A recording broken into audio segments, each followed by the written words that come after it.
Officiers, sous-officiers, caporaux-chefs, caporaux, marsouins, Bigorre, chers anciens, chers amis basaillais, nous sommes rassemblés ce soir pour commémorer le 143e anniversaire des combats de Bazeilles, qui se sont déroulés autour de nous, dans ce petit mais ô combien symbolique village de France, dont l'âme est à jamais animée de l'héroïsme des hommes de la Division Bleue, engagés dans les furieux combats des 31 août et 1er septembre 1870. C'est ici, pour couvrir l'armée de Sedan, que nos anciens, mêlant leur sang à celui de courageux Bazeillais, sont allés au-delà du possible pour l'honneur des armes de la France et pour remplir avec succès l'impossible mission qui leur avait été confiée de retarder les régiments bavarois. C'est de cette fraternité d'armes, forgée dans les campagnes d'outre-mer, de cette abnégation sans faille et de cet héroïsme individuel et collectif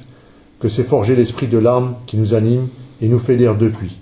dans tous les conflits passés et sur tous les théâtres d'opération. Nos anciens,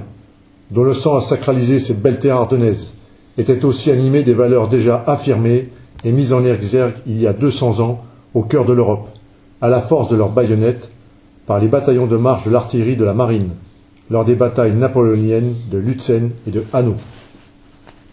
En inscrivant sur nos emblèmes, en 1813, ces premières inscriptions sur l'impressionnante liste des grands faits d'armes qui jalonnent notre prestigieuse histoire, ils ont ouvert le premier chapitre de l'exceptionnelle épopée que les générations successives de Marsouin et Bigorre continuent depuis d'enrichir de leurs actions sur tous les continents. Cette histoire, notre histoire, ne connaît pas de pause. L'encre d'or continue de briller là où le combat fait rage, porté par de jeunes Marsouin et Bigorre qui font honneur à ceux que nous célébrons ce soir. Sur cet ossuaire, je voudrais ainsi rendre hommage au courage de nos camarades qui se sont illustrés au Mali il y a quelques mois, en affirmant le même sens du devoir, le même courage et le même enthousiasme que leurs anciens des campagnes de pacification du Soudan français, notamment dans le massif de l'Ardrar des Ifoghas, à l'exemple du colonel Lecoq il y a 90 ans. Souvenons-nous aussi, ce soir, du chef de bataillon Patrice Rebout, du sergent Stéphane Duval, du caporal-chef Alexandre Van Doren, mais aussi de l'ancien adjudant-chef Yann Desjeux, 4 héroïques marsouins tombés en terre africaine, comme beaucoup de leurs anciens, pour que vive une certaine idée de la France. Alors que des décisions difficiles pour l'arme sont inévitables, dans le cadre de la mise en œuvre de la prochaine loi de programmation militaire, leur sacrifice nous rappelle avec force